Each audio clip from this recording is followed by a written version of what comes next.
Good morning, everyone. Cool. All right. It looks like everyone's in here already. So welcome to part 3 of our 3000 webinar. Today we're going to be looking at setting up the B426M with our 3000, setting up the app and also connecting to the 3000 and programming it remotely through the internet. So for those of you who don't know what a B426 is, this is a B42. Oh, can you see that? This is a B426, and this is pretty much the IP module that would give the Solution 3000 connectivity to the internet or the network. It's quick and easy to set it up. So if you're listening to the previous webinars, I mentioned the little cable loom that comes included in the box and the 2 little white plugs, which you can see over there. So it's quick and easy to set up. All you do is plug that on your little white plug. And on the 3000, you've got a little white plug on the board. So I'm just going to plug that on the board. Before you do that, you obviously take your Ethernet cable, plug that into your Ethernet jack, and plug that onto your board. And that's the wiring and everything all set up and good to go. So secondly, what we need to do is program the panel. In location 81, we need to insert a number 3. And location 4456, we put in a number 4. So location 81 basically tells the panel that we have an IP module connected to the system. And location 4456 will tell the panel that that IP module needs to connect to the cloud. So you don't need to worry about remembering those locations, because every time you buy a B426M, it'll come included with a list of instructions, and that'll tell you what programming that you need to program depending on what keypad. It also tells you how to program it for your text keypads if you're using a text keypad or a touchscreen. So just follow the manual. Easy. Cool. So let me just enable that in programming quickly. So remember, we got to go into install mode first. So I got my keypad. I'm not going to share my camera today because that didn't work too well. But if we go into installer mode, 1 2 3 4 hash, 81 away, 3 stay, 4456 away, 4 stay away, 960 to save and exit. And that should be enabled and connected to the cloud. So if I share my screen now, I've got the app. So what we're going to do now is set up the app. So we've installed the B426M, quick and easy, piece of cake. So if I share my screen now, and I'll show you my little Android emulator on my laptop here. Can you all see that okay? Oh crap, what happened?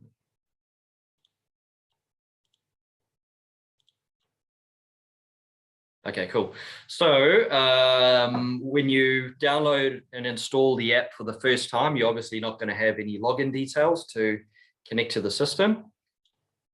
So if I move this little window out of my way, so over here down the bottom, you have a create account link. So first thing you need to do is click on or tap on the create account link, enter your details and a username and password, agree to the terms and conditions.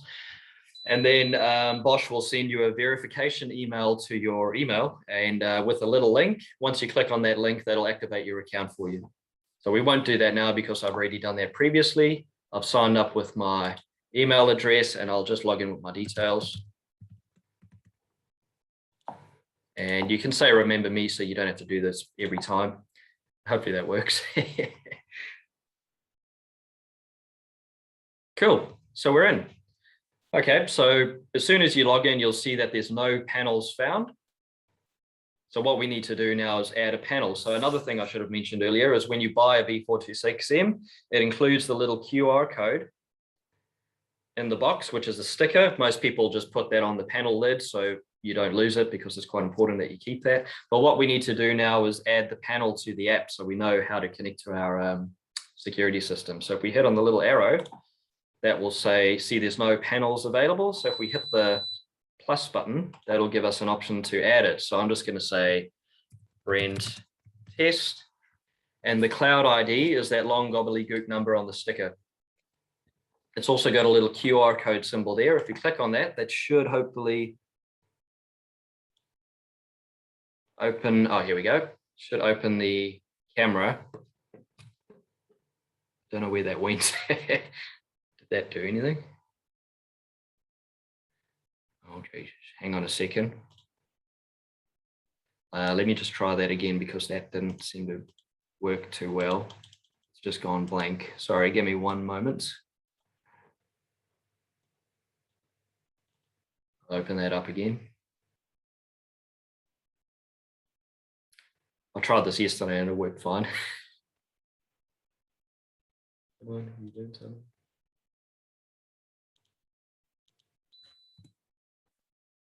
Here we go, just waiting for it to load up.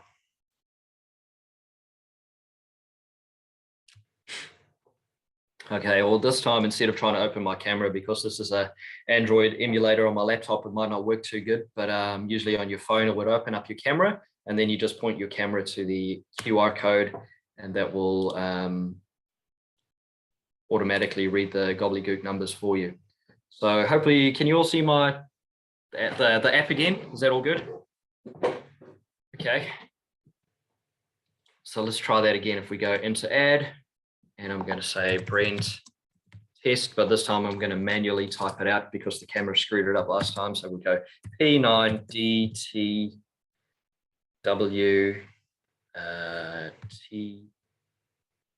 TKZFA BJ XCE 5111A23. Okay, and if we hit the add button now, that will hopefully load our panel for us. If I've typed that out correctly. Okay, we're good to go. So you can see we've added the panel and we've just give that a click. Now we've selected that panel. So you can have multiple panels. So you can have Brent's test, Brent home, Brent workshop, Brent office, Brent batch. You can have a whole bunch of them in there. And then each time you want to connect to that specific panel, you need to select which one, obviously, that you want to connect to. So here we go. And now we'll try and connect to the panel. And if I enter the default user code, which is 2580, or this code that you enter here is relevant to the user code that's programmed in the system. So remember, you have a maximum of 32 user codes.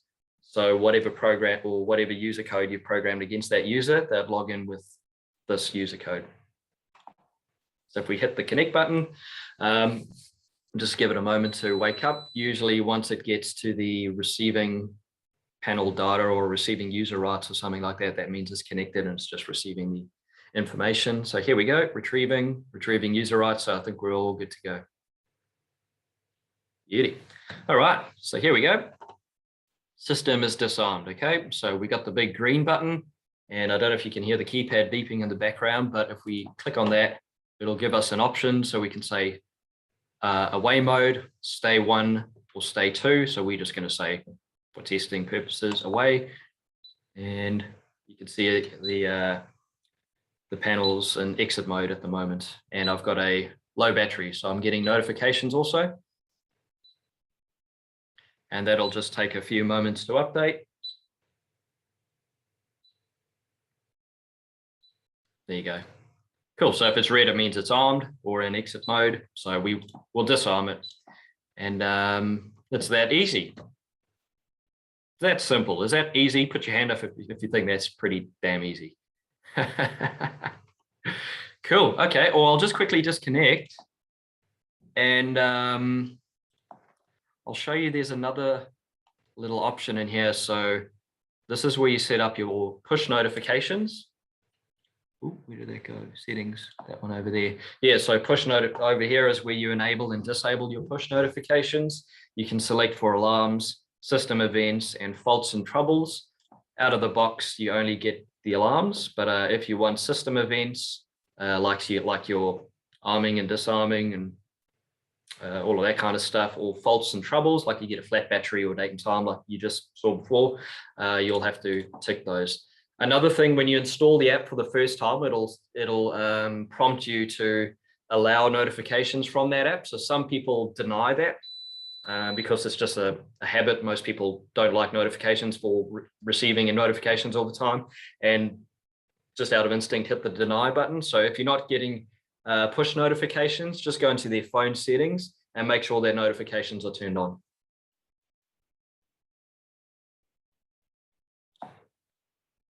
Yeah, and it's that easy.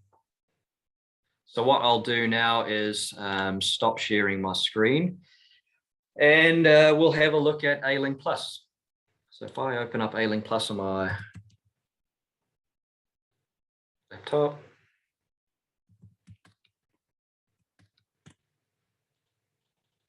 I'll just log in. So the default login is admin for the operator and admin for the password, all in capitals. And I'll share that now that I've logged in. Where is it? There it is. Oh, cool. So you can all see that, all right? I've got a whole bunch of panels in here because obviously I need to connect to some people's panels and help them with some programming. But what we need to do now is create a new account for our panel that we have set up here on my desk. So all you need to do is you can hit the little white page there, or right click and say new customer. That'll take you to a new page, and we've got a few required inputs that we need to fill out here before we can save. So customer number, I'll just make up something random. That could be your account number or the monitoring account number or whatever is relevant to you. Put in a description for your panel. And then you also need to set up what kind of panel it is that we want to connect to. So the panel series will be one solution. And one thing you need to also specify is your panel and your version. So you can see we got a whole bunch, we've got 2000s and 3000s. So if you're connecting to it remotely over the internet or through the network, that will only be on solution 2000 2.0 or 3000 2.0. Or there's also some new version that they've released recently, 2.0.5. But today we're working on the 3000 2.0. Okay, and if it's an existing install and someone has changed the installer code on the panel's programming, you'll also need to update the installer code over there. So for example, if it's already installed and they've changed their account installer code to 6789, you'll need to update it in the program 6789. If that's incorrect, it won't let you connect to the panel because obviously it's the installer code. Cool. So if we go back, if we hit the save button, and if we go back to customer information, you'll see, I don't know if you noticed that before, but we've got the cloud ID. So that's that long gobbledygook number that comes on the QR code, and also control panel IP address. So you can hit the search button and hit the start button, and that'll hopefully find it on the network and tell us the IP address of the B426M. Let's give that a moment to think about it. There you go. So 192.168.1.10. So you can type out that IP address and connect to it over the network. But what I'm going to do is say connect from the cloud. So you could be connecting in from the workshop or from home, since it's COVID and we're all in lockdown, and you might want to remotely connect to someone's panel. So if I enter that code again, P9DTWTKZ A BJ CKE 5111A23. Cool. Hit the save button. And over here on the left-hand side, we have link. So if we go to link, we've got communication model. This is all of our options, how we can connect to the panel. So we have direct connect. So that's the little USB cable that you plug onto the board that can connect to it directly over your USB. But what we're going to do today is there is also old school modem. I don't think anyone ever uses that anymore. I think Permacon has a remote thing that you can use to connect using the modem, but it's kind of old school.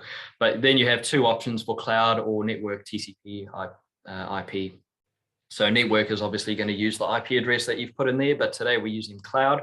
So if we select cloud and hit the connect button, just give that a moment to think about it. So you can see down the bottom over here, you've got your status indicator. Can you all see that? Am I sharing this window?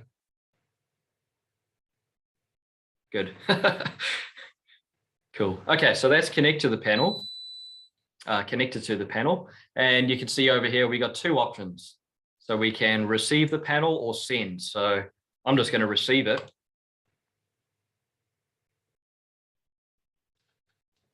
Just give that a moment to receive everything, and you can see this is the difference. We got the database value which is on the laptop, and the control panel value. So you remember yesterday, we programmed the monitoring phone number. I enabled the B426M this morning, and I disabled my zone 8 because it kept activating and locking me out of installer mode. And we also enabled the Radeon receiver, and we've told the panel that it needs to connect to the cloud. So this is this is basically an overview of how the two different programs differentiate. So we'll hit this yes, hit the save button, and now we've got the most recent programming from the panel on our laptop.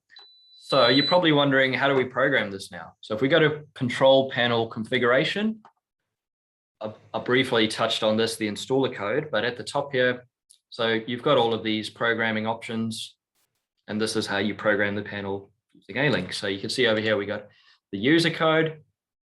If we want to add, so you got user code 1 to 32. If you want to add another user code, you could just put that in there, click away, and away you go. It's got 0 in there, assigned to user 8, because that's the quick arm. You can just go 0 away, and that'll turn everything on for you, including all of your areas.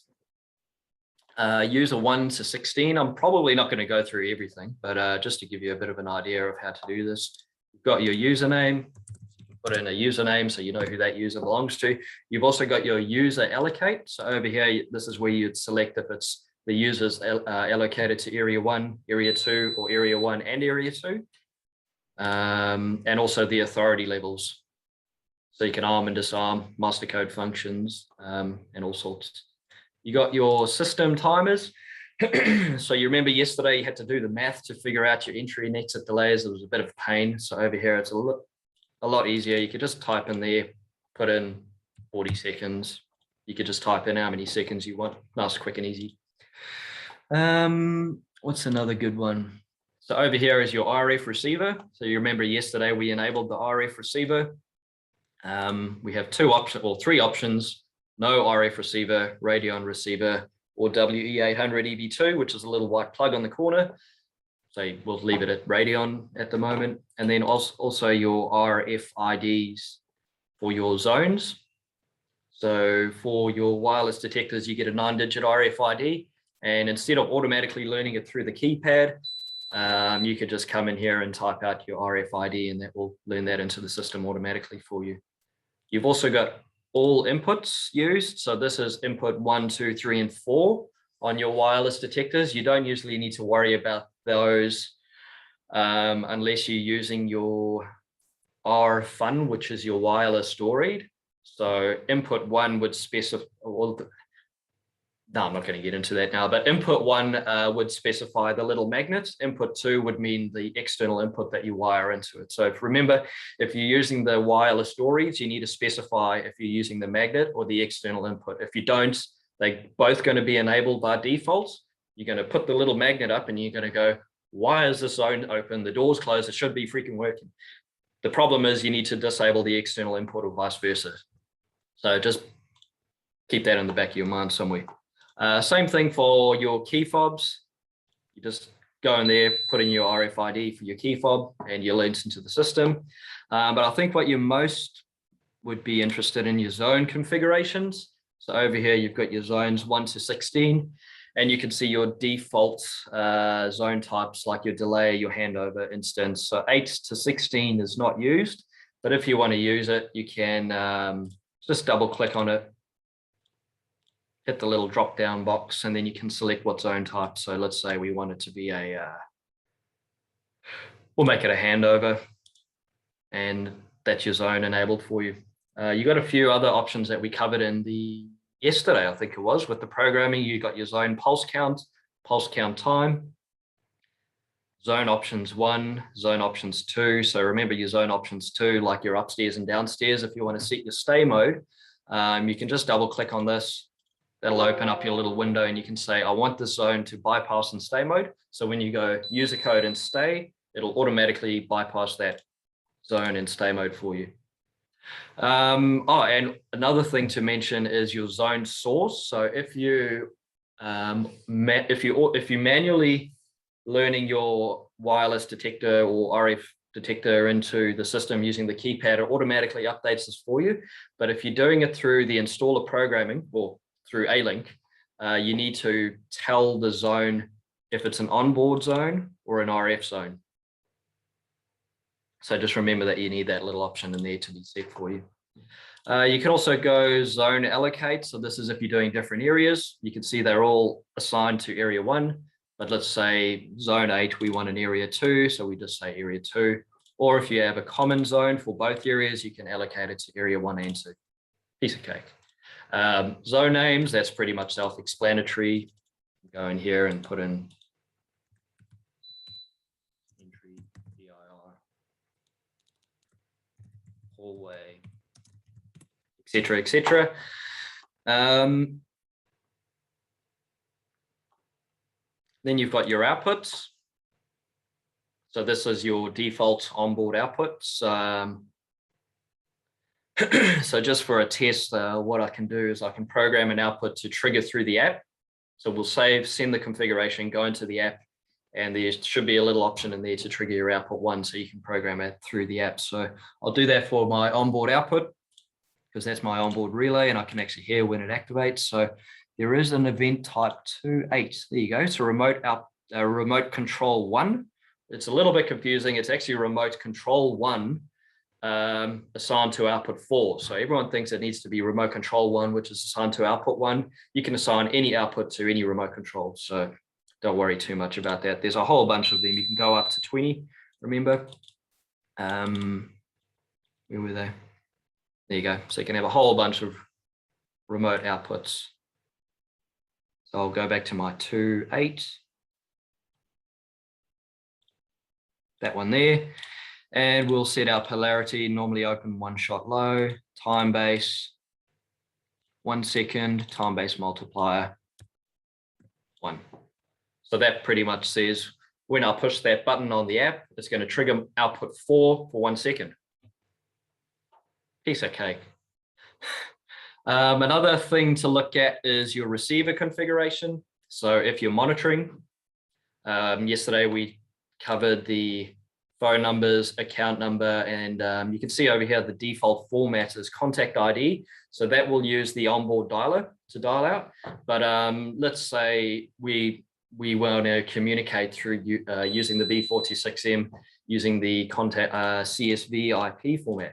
So what you got to do is select your CSV IP. We'll remove the phone number because that's irrelevant. Subscriber ID. Remember, we need to put in the 2 zeros first, and if your account number is 1234, you put that on the right hand side. It's right justified, because if we put it left justified, it will be, instead of reporting through as account number 101,234, it will be reporting as 123,400. So that's not going to work. So we need to go 001234. And over here, you've got your IP address and port number. So the monitoring company will provide this to you. And I don't know, I'll just make something up. We can go 123, click 123.456.789.000. And then you need to go semicolon and your port number 11000 or whatever it may be. You also have your username and password. I don't think many people require that, or many monitoring companies need that, except for Alarm NZ. So just double check that with your monitoring company. And another thing is your 24-hour test report. So that's under your report configuration. And remember, you have to specify your test report time and intervals, or you're gonna have to go back a week later and enable it, because they're not going to be getting any 24-hour tests. So you can see over here, you got your test report time, hour, minute. So let's just say 4:11 for. And your test report interval in days. So if we put a 1 in there, that will mean every day. If we put a 7 in there, it will be every week. But most generally, we just put a 1 in there. What else?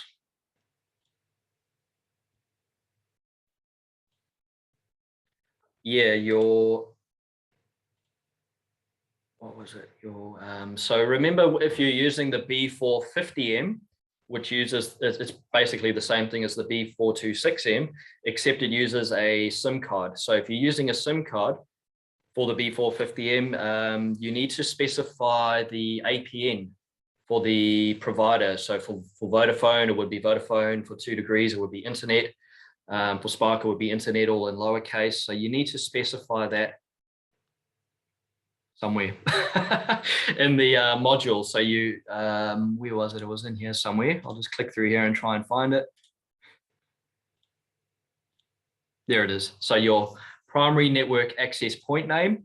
I don't know what that is by default, but if you're using a Vodafone SIM, you need to put in Vodafone like that, and then it will come online for you.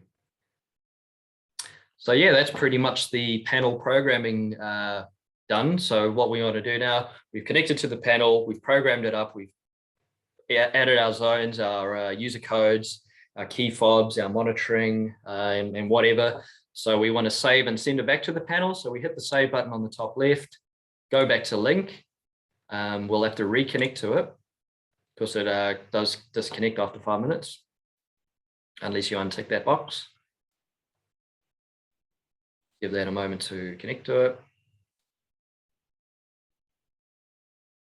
And then down on the bottom right-hand side, yeah, it should pop up with this window also, so we can receive or send. I'll cancel that because down on the bottom, you've got upload from control panel or download to control panel. So we've got the programming on our laptop. We want to download it to the panel. So if we click on that, and you can see it's sending all of our information to our panel now. And remember, this is all done over the cloud, over the internet. So you could do this from the office, from home, from the batch. Hopefully you're all not holidaying in your batch at the moment. You know what I mean? And there you go. It's all good to go. Cool. And that's that. So there's a few more things. You can hear the keypad beeping in the background. That means the date and time probably, or battery fail. So there's an option down here, set new times. So if I connect to it again, just let me connect to it again because it's disconnected.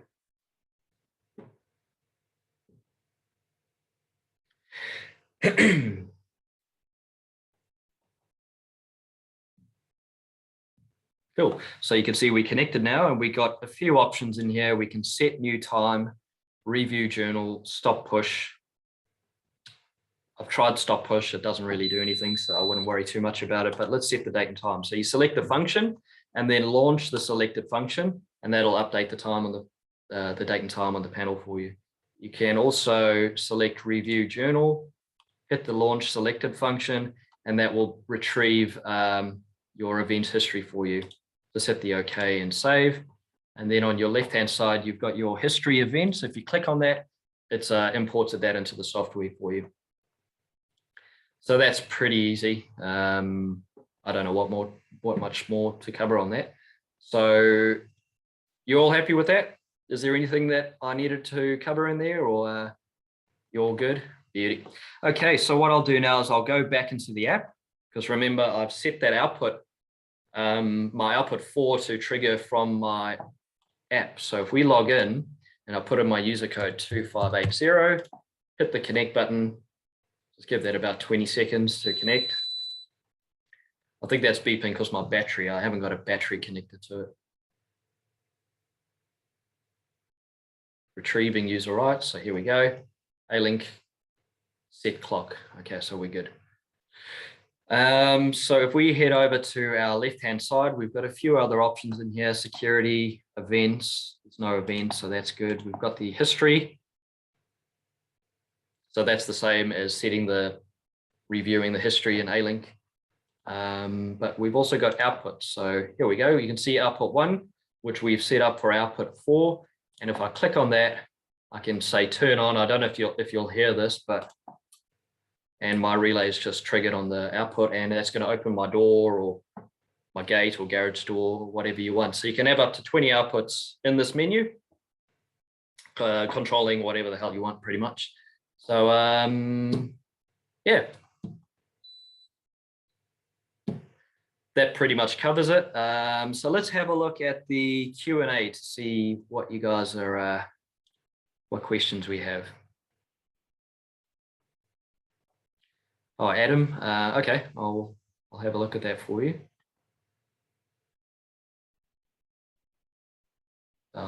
Sorry if I was going a bit too fast. Can you program anything from the app, e.g. user code, change user codes? No, not at the moment. I'm not too sure if that's going to be available in the future, but that would be really awesome if they could do that.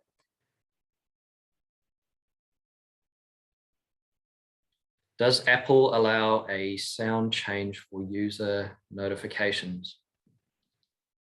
I think there is an option that you can go in there and select the notifications. I know you can on Androids.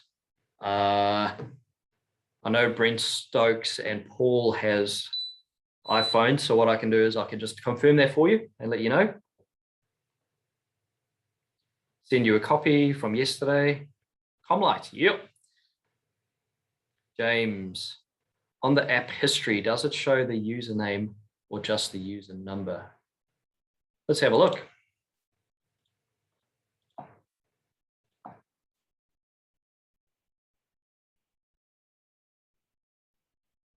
User 0. Okay, that's the actual ALink Plus. I think this is just a blank panel, so I might have to. I think it will. I think it will say the user number only. It won't specify the username. The only time you'll see names is when you're receiving the push notifications. It'll say set or unset by Brent or Paul. But if you go, I'm pretty sure if you view the history, it'll specify the user number only. So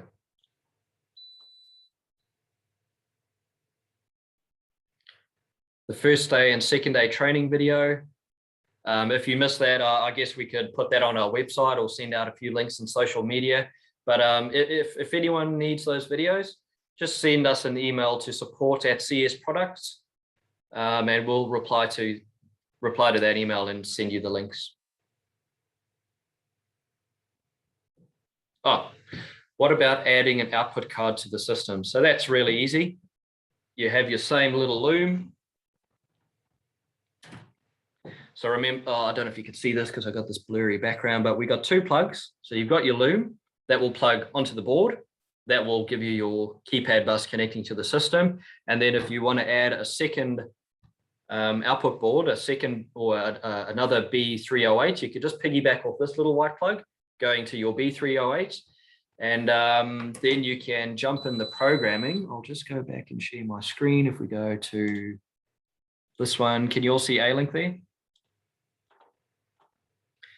Cool. So where are my outputs? So we got our onboard outputs. You can see we've got our output 1 to 4, but we've also got extended outputs. So these are the additional 18.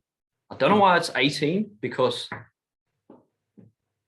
you only have 8 outputs. So you should have 16. So I'm not too sure what 17 and 18 are for, but don't worry about that. But if you wanted to program these, your 1 to 8 would be your B308 address number 1. And then 9 to 16 would be your B308 address to number 2.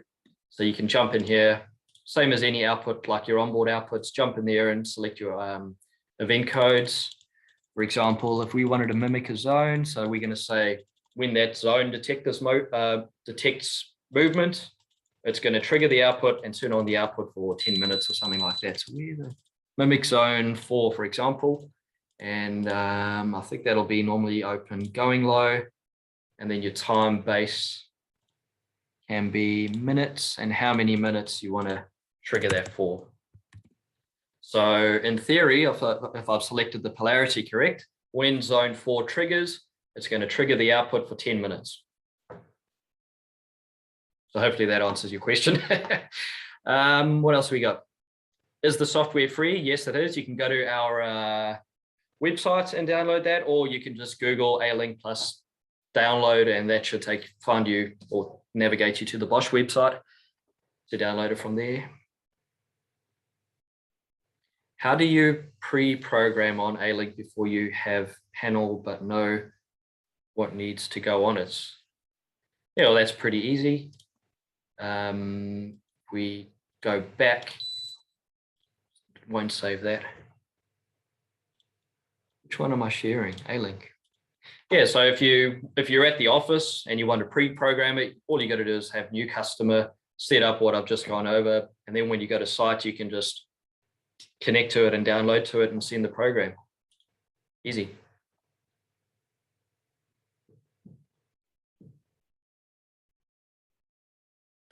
Does the RSC app pick up the zone descriptions from the panel? No, it doesn't do that for users, output descriptions or zone descriptions.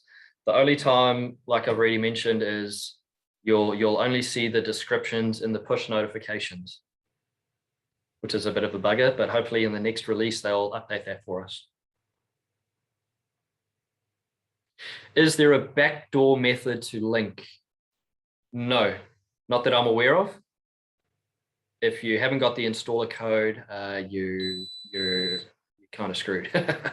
But on the older ones, if you send them back to us, there is a little procedure that we could perform to extract the installer code for you for a price.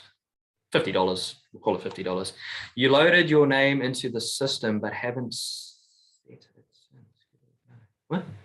You loaded your name into the system, but haven't set it since. Give it a go. What do you mean? Is that for viewing the name? I'm not too sure. Sorry. What other chats do we have here? Morning, morning, morning. Apple cards. Plus to third-party panel. ALink plus to a third-party panel. Will it possible to access it? ALink plus to a third-party panel. What do you mean by third-party panel? ALink plus to third-party panel, will it possible to access it? No, I don't think so, because ALink plus only supports the Bosch panels. So hopefully I understand your question. You loaded your name in the system, haven't set it since. Give it a go. Okay. I missed the bit where you plug the B426 on the board. Oh, come on, Ross, you should know that.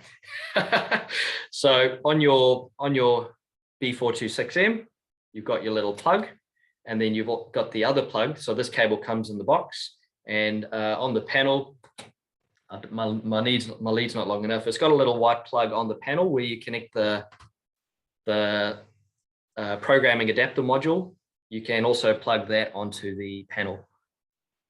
Or if you don't want to do that, you have your positive, negative A and B. You can wire that into your keypad bus in the terminal box as well.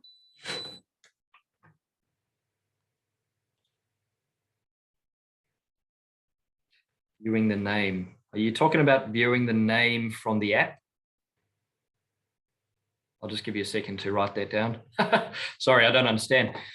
Is there an ALink Plus for Linux, or will there be one in the future? I doubt it. If anything, you'll need to install a virtual box on your Linux computer. But we have had some problems with the COM ports, but I don't think ALink is supported by Linux. Definitely not. Onto the PCB. Okay, I'll try and bring this closer. Give me a second.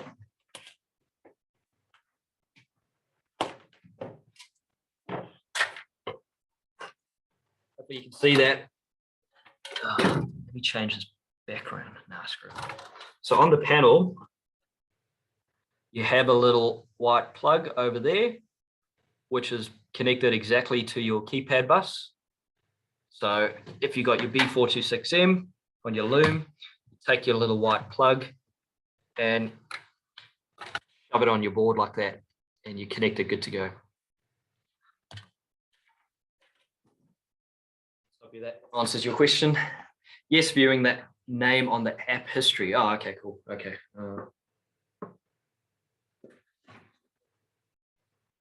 Yeah, sorry, it's in pieces now. I'll confirm that. I'll do a test and I'll confirm that for you guys.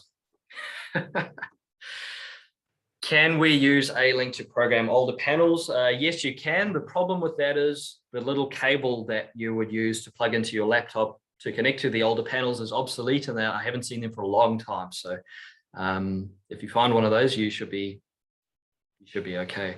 Why is there only one? I'm using that one for ALink. Yeah, So remember, if you have your B426M plugged on the panel, there is only one plug on the panel, but on this B426M or the B308, they have two plugs. So you can plug that onto the panel, and then you can use the direct link lead, the IUI DLA adapter. You can plug that onto this port over here, because all of these are just connected in parallel. So it doesn't matter where it's plugged into. You can just plug it onto any white plug, and that'll allow you to connect to the panel. So hopefully that answers your question.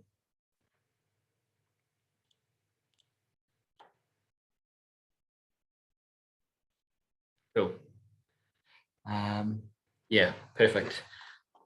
Okay, so if you're all happy with that, I think we're all good to go. That pretty much covers it. I will confirm that for you, the usernames and the event log, and let you know. So yeah, if anyone wants the recordings, like I mentioned, just send us an email to support@csproducts.co.nz, and either myself or Devinder will flick you a link to the recordings from the previous days. So yeah, next week we're going to be having some more webinars. I think we got another one on the 6000 coming up, UniView, and I think our new VMS IP configure. So I'm not too sure what days we're doing them just yet, but if that's something you'll be interested, just keep an eye on our social media, and I think our sales team will be flicking you some emails. So make sure you jump in those also. So, okay, we'll leave it at that, everyone. Thank you for attending the Solution 3000. We'll call it a day, and enjoy the rest of your lockdown. Thank you. See you next time.